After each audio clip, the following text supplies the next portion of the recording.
Hello again, everybody. This is Fred Kranz from St. Onge with another episode of Taking the Supply Chain Pulse. Today we have a return guest.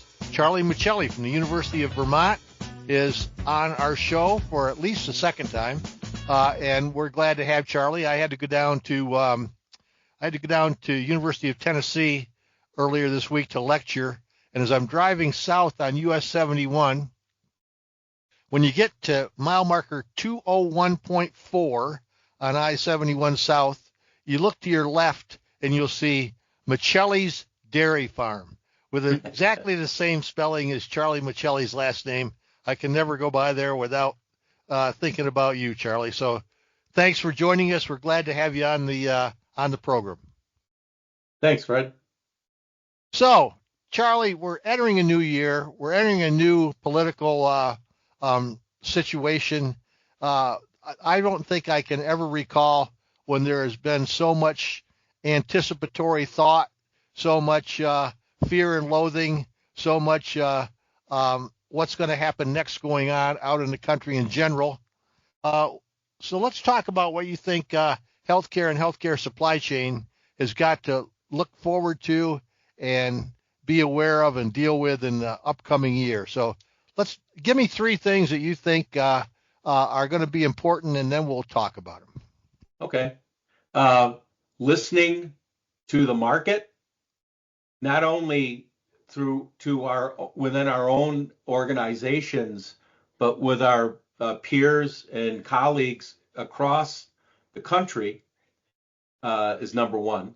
And colleagues don't just mean folks that work in supply chain or in the healthcare system, but our suppliers, because the pressure on our suppliers is probably more intense than it has been, and we're at the end of the engagement and or relationship, so we should be, simpatico with what they're going through, listen to them. And I think, how are we always be as transparent as we can and be as fair as we can to each other.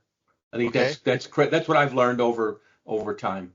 And so that's important. Listening, leveraging, but don't 100% depend on AI. It's a tool, and we still have to sharpen our skills and our internal staff team member development in everything that we do, whether it's logistics, informatics, procurement, contracting, and leveraging the technology that's there, as well as our ERP systems there's different ones across the country. And at the end of the day, they're all good. It's how you take them and use them. So I said listening and then leveraging technology, but not being totally dependent upon it. And then the last one is just making sure that we're being good stewards or leaders and mentors of our staff that we work with, our subordinate leaders, making sure that they're being developed, that we leverage the organizations that are out there, whether it's Strategic Marketplace Initiative, our group purchasing organizations with their programs, the external organizations, ARM, which I'll have to say over the last few years has really developed into a meaningful organization to me. And also the Bellwether League, which I think is really cool with the Bellwether League, is the Future Famers development, because those are the folks that we identify and nominate that are going to lead us down the road. Okay, well, those are three pretty good things, Charlie. And, listening to the market with colleagues and suppliers, one thing I heard recently, I heard this description of two types of negotiating processes. One is called distributive negotiation process, in which there has to be a winner and a loser. And the other is called integrative negotiating process, in which both sides strive to make the entire condition better without regard for having a clear-cut winner or loser in a situation. Sounds to me like that's what you're talking about when you're talking about working with the colleagues and our suppliers. Could you get into some of the things that you've done and why you see this as important and where it's going to come into play in the future? Yeah, I don't want to be a commercial for this, but there's a program actually at University of Tennessee that originated there called Vested, and it's out of the College of Business down there. And the person that started it, I believe, is Kate Vitasek. I probably butchered her name, but I saw Kate present, probably 8 years ago at procurement leaders meeting down in Boston. And it ties into the second type of negotiation or relationship management that you had. When I worked at University of Chicago on the university side, we worked with the supplier community there as well as our researchers that we supported in that vein. And it was our imprimatur there was accommodate, because you really have to find out what everybody needs, not wants, but needs. And that's the critical, and you only get that by talking and sitting down and laying it out and being transparent as much as you can and being as fair to each other, because unless it's just a one and done type transaction, which in most of the time now it's not, it's a relationship and a dependency that we have on each other with the supplier community. So I think, that's critical to keep finessing that and developing that type of relationship. And, I was taught 3 bids in a cloud of dust, always go to the lowest cost, don't care, be ruthless. That works, a bunch of times. But at the end of the day, our community is so close, and the supplier community as well as the provider community, is that the relationship, you don't know what's going to happen and who to call when things are down, because that's when the value of that relationship comes and helps you out. So that's my philosophy. Well, and I think that you've always been a collaborative person, but and with suppliers as well as trying to do the best negotiating that you could for your organization. But I think the thing that I see happening is, number one, for most of my career, the only interaction I had with suppliers was with their sales side. Never got into any interactions with their operations. Never talked about things other than can you get this for me at a better price, and how much can you get here, how quickly? And I see that changing on both sides now. Is that fair? Oh yeah. I can tell you, in 2019, Curtis Lancaster and I, we went over to we were at a Enterprise Ireland meeting in Dublin, and on our way back, we traveled over to Galway and met with the head of supply chain for Medtronic. And we wanted to figure out, there's a lot of high-tech manufacturing, especially in the cardiac space over in Galway.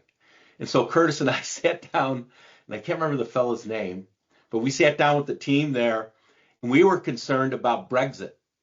And they were all concerned about Brexit. Now, this is October, November of 2019. So they were all planning for Brexit, and same thing at procurement leaders. We were fortunate to be shortlisted for a innovation award. So we were over in London in May of 2019. And again, Brexit was the big thing to talk about, where there were redundant systems. How, and then in Ireland, how are you going to get over to continent, all that type of stuff. And then, so we had that dialogue with their supply chain folks.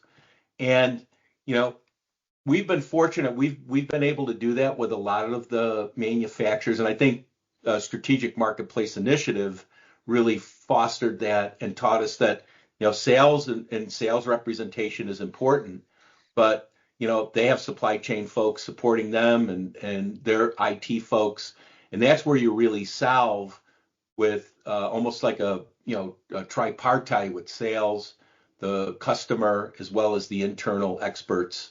And SMI has always been advocate. Tom Hughes taught us that, which I thought, the more we could do that, the better. And so, we had that relationship when we met with Medtronic, and then, the yogurt hits the fan in January of 2020.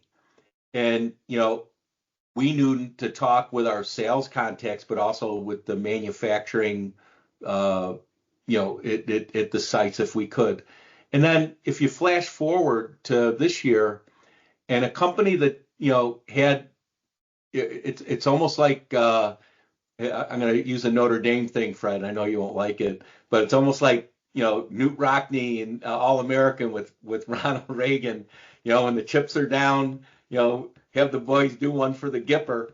Well, Baxter, they were dealt a really tough hand with the Hurricane Helene impact at North Cove in North Carolina. And I can tell you from my experience and our experience from our coalition that we have with Dartmouth, our state, all of our hospitals in our state, as well as our hospitals in New York, is that they showed up when the chips were down. And they sat in on our meetings that we had, not only with the providers, but also ASPR from the feds, as well as our GPO Vizient and Northeast Purchasing Coalition. So we all came together. Baxter, I'd have to say, and then HIRC too, Health Industry Resiliency Collaborative. We were on these calls all together, and it was tough. There were procedures that were being delayed. There were outages that had to be rectified. But Baxter, the coolest thing that I saw Baxter do, besides just operatively try to take care of their customers, they took care of their staff. And our folks found there was a Facebook page, a social media page about the North Cove employees, and talking about a company that respected their staff, their members, and took care of them when the chips were down. They did that. And as you look at these huge companies that, like Baxter, like BD, that are worldwide, and they're all dealt a negative situation. Everybody is, but it's how they show up, and they showed up for this one as best as they could. And were a lot of people not happy with with the results? Sure, but it also pushed us to improvise, leverage our data that we had, leverage Epic, leverage Power BI. We had good practice on that when there was the outage with Contrast Media a couple years ago. So, we leveraged what we knew and applied it to a new situation. But I'll have to say that, the transparency, the way everybody worked together and communicated. We had one of the leaders from Baxter's government relations on our call every week, and continues to follow up with us. And then we created a website for everybody to access where they could see the chronological. It's basically a book on what happened, because we got together on September 30 initially because of the port strike and what that impact was going to be. And the same day, that's when Helene did the damage to that weekend. So we kind of, and the port situation was resolved. And then it was just, all hands on deck, incident command stood up, et cetera, to deal with this IV solution outage. And help each other. And I have to say, everybody did a great job on that. And, there were no egos. there were feelings for sure, and there were some disappointments, but everybody just kept going, and resiliency was good. So And all that, what I've gotten from what you said is that now more than ever, we have sort of more formal and informal groups that we have yeah, access to, that we can yeah, participate in. And because of that, we can work together in a collaborative way to, solve our problems more quickly by working with each other. Is that fair?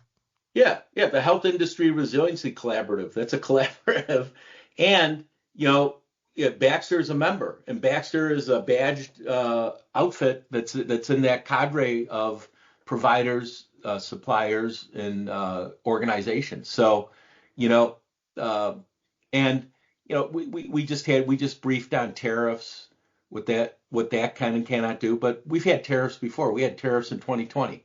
So in 2019, we had to deal with that.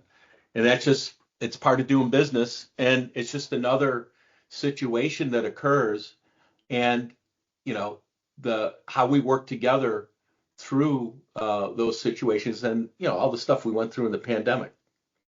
You know, it was just living in a force majeure. So your relationship and your communications were most important.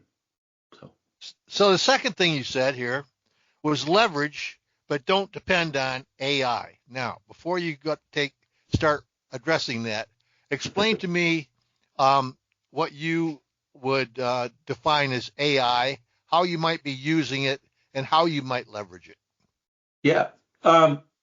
yeah. Every system is only as good as the data that's in it. The cleanliness of the data, the integrity of the data. Again, another Tom Hughes axiom. Uh, he used to use, what was it, the GIGO, garbage in, garbage out. And what we were really good at working for Tom was finding the ground truth on the data and aligning that, and helping the customers we had, because sometimes they just got hamstrung with their ERP systems and couldn't get the data. And we had enough, data experts like Steve Kinsella and Bob Biaggi, and, I'll throw myself in the ring there. We were able to get data to help our customers make decisions, whether it was the Cleveland Clinic or, Health First or any of the clients that we worked with. But that said, you know, being dependent with AI, there's different flavors of AI, and we were early adopters with the Premier uh, uh, Pink AI, PINC AI, uh, AI driven um, resiliency tool on our ERP system, and we we were able to prove that there was high correlation between, if the data was correct in your ERP system, there were trends that were developed, that were elicited by, and predictions elicited by their tool, that were pretty tight and very close to a one-on-one at least a 90% correlation. So, and the first impact of that was 2021, maybe 2022, when there was the RSV started hitting the kids' hospitals in the late fall, quarter four of 2022, and the system predicted that, hey, you're gonna have a tough time with all these types of breathing pieces, and that was cool. So it kind of it earned its keep, but we also knew that if our receiving data is incorrect and if our SKUs are incorrect, we're not gonna get there, and it won't predict well for us.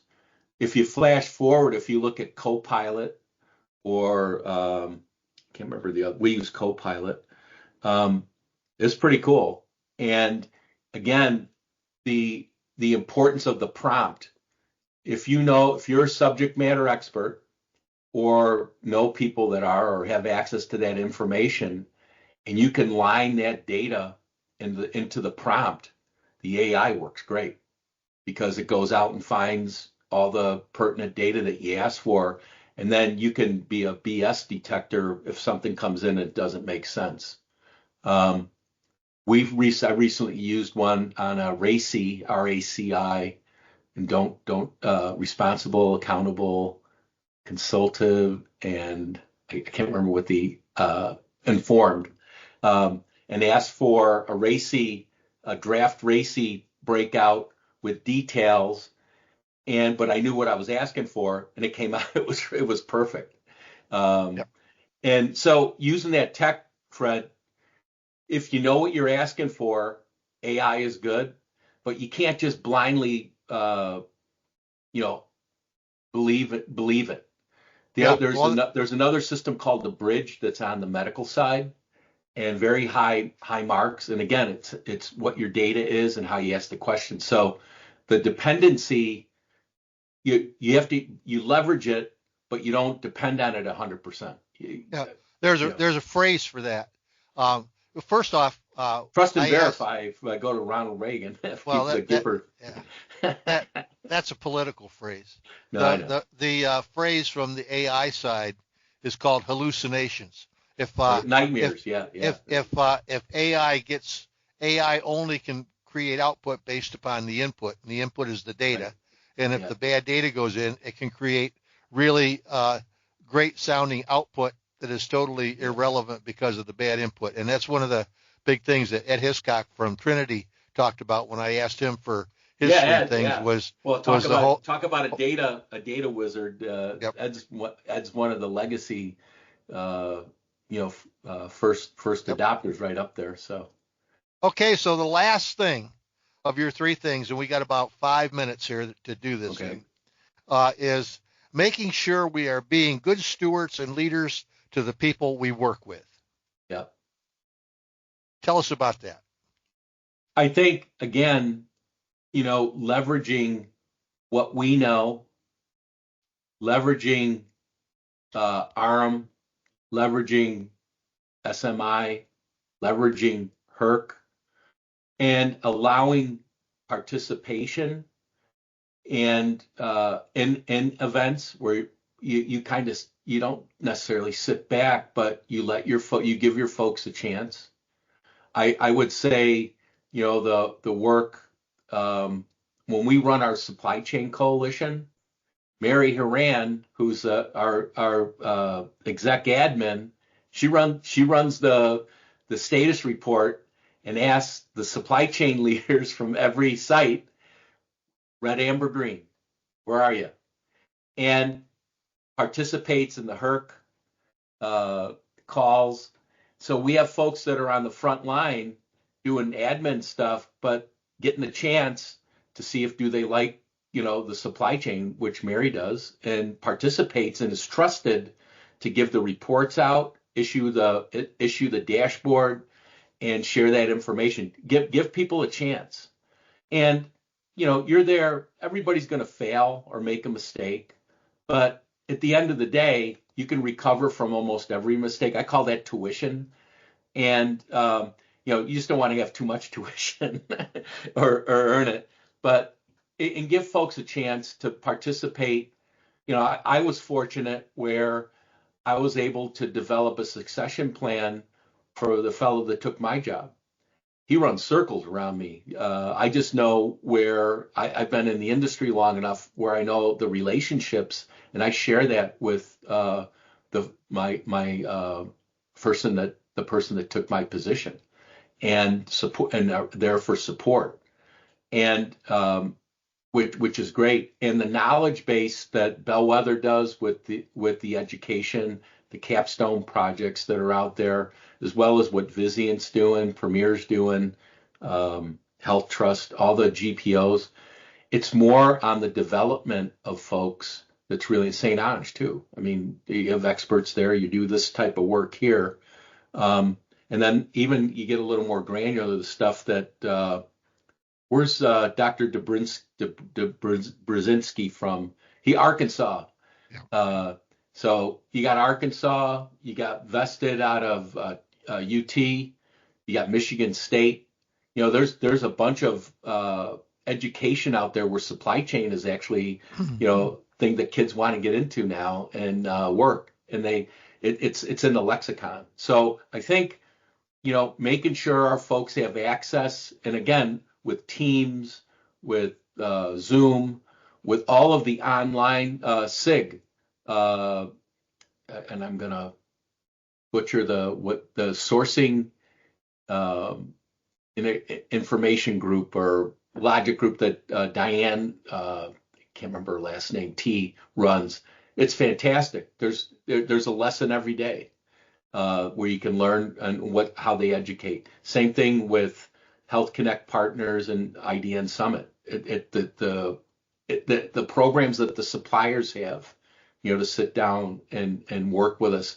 We didn't have that before, and it's available now. And if we're not accessing that, that's a leadership flaw.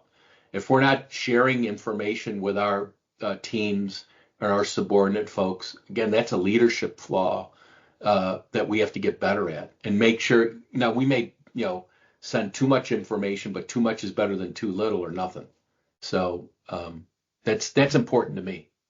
Yeah, and I think one of the things I've tried to do with this podcast is you and I both know that about 95% of the people we work with don't get to travel as much as we do. Don't get to be in and around folks like us. They're not exposed to us. They don't get to learn from folks out there that they'd love to learn from. And with this podcast, I think we put out about 50 episodes, and people can learn a lot just by listening to the expertise that you bring to it. So, Charlie, thanks for joining us today. Yep. I appreciate you taking time out from your busy life up there in Vermont, and I hope to see you soon. I saw some of those students this week at the University of Tennessee in Knoxville at Randy Bradley's classes, both undergraduate and graduate. I think the future is bright for healthcare supply chain. And thanks again, Charlie, for joining us. I appreciate having you on the show. Thanks again, everybody, for listening to our podcast, Taking the Supply Chain Pulse. Subscribe, follow, and give us your comments for topics or improvements. And if you know some people that you think we should be interviewing, please tell us about them too. I can be reached at fcrans, C-R-A-N-S, at StongeE, STONGE.com. We'd love to hear from you. Thanks again. See you next time.